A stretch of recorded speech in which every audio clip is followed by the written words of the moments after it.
Assalamualaikum warahmatullahi wabarakatuh. Izin memperkenalkan diri, nama saya Andi Iksan dengan 3 digit NIM terakhir 118.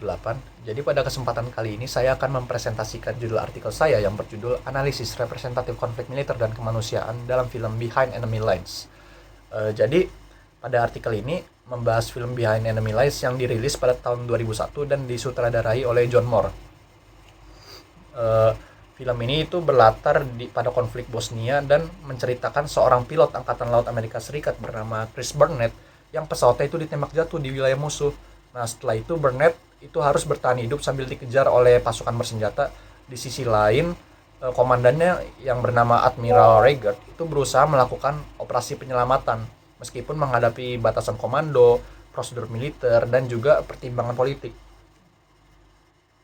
Nah, secara umum artikel ini tidak hanya melihat film sebagai cerita aksi militer, tetapi sebagai teks budaya populer yang membentuk produksi makna politik. Nah, artinya film ini membentuk gambaran tentang siapa yang dianggap sebagai pahlawan, siapa yang ditempatkan sebagai musuh, dan siapa yang ditampilkan sebagai korban, dan bagaimana intervensi militer itu digambarkan sebagai tindakan yang bermoral. Nah, dalam artikel ini saya sebagai penulis itu menggunakan beberapa kerangka teori. Pertama itu teori representasi dari Stuart Hall yang menjelaskan bahwa makna tidak muncul dari begitu saja, tapi dibentuk melalui simbol, gambar, bahasa, dialog, musik, dan cerita dan bagaimana cerita disusun. Kedua, teori framing dari Robert Enman yang melihat bagaimana media ini memilih dan menonjolkan aspek tertentu dari realitas atau fakta yang terjadi di lapangan. Nah, yang ketiga itu ada konsep kekerasan dari Johan Galtung, yaitu kekerasan langsung, struktural, dan kultural. Nah, selain itu, artikel ini juga menggunakan prinsip hukum humaniter internasional untuk membaca bagaimana film menampilkan perang, korban sipil, dan batas moral dalam konflik bersenjata. Nah, dalam representasi konflik militer, Behind Enemy Lines di sini membangun narasi melalui pola survival dan rescue mission. Penonton di sini diarahkan untuk mengikuti perjuangan Burnett yang terjebak di wilayah musuh dan usaha penyelamatan yang dilakukan oleh Admiral Reigert. Nah, di sini perang ini digambarkan sebagai ruang yang penuh ketidakpastian. Nah, teknologi militer yang terlihat canggih itu bisa aja gagal ketika berhadapan dengan situasi lapangan yang tidak terduga dalam kondisi perang.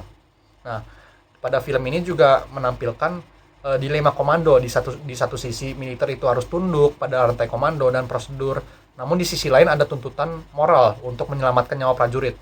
Nah, artikel ini membaca bagaimana dilema tersebut itu sebagai persoalan governance dalam suatu operasi militer. Keputusan itu tidak hanya menyangkut keberhasilan operasi, tetapi juga berkaitan dengan akuntabilitas, legitimasi, dan batas kewenangan. Selain konflik militer, di sini artikel ini juga menekankan dimensi kemanusiaan. Salah satu adegan penting adalah ketika film menampilkan kuburan massal dan kekerasan terhadap warga sipil.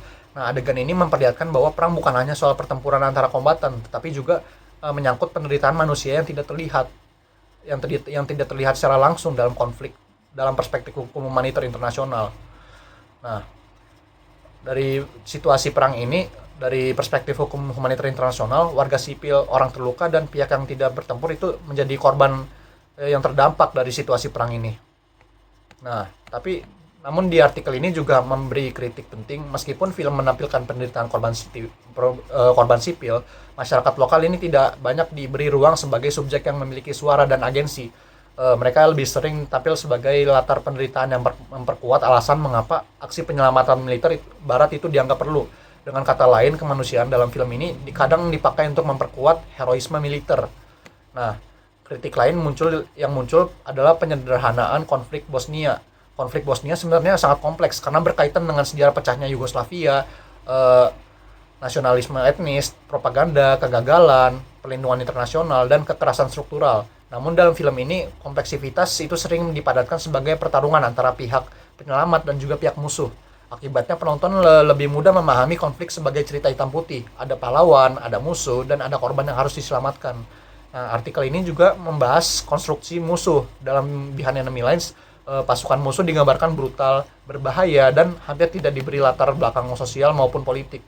Cara penggambaran seperti ini efektif membangun ketegangan film, tetapi beresiko menghasilkan dehumanisasi. Dalam kajian manajemen konflik, dehumanisasi itu berbahaya karena membuat kekerasan terhadap pihak lawan tampak wajar dan sah.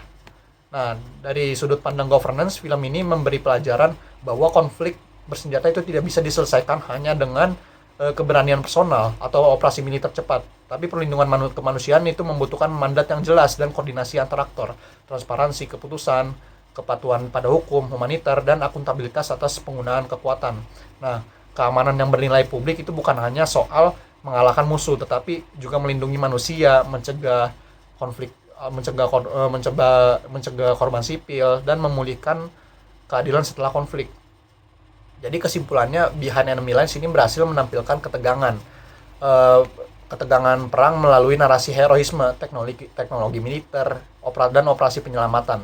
Nah, film ini juga menghadirkan isu kemanusiaan melalui visual korban sipil dan kejahatan perang. Namun film ini juga tetap perlu dibaca secara kritis karena cenderung menyederhanakan kompleksitas konflik Bosnia dan menempatkan aktor barat sebagai penyelamat utama atau pahlawan dalam film ini.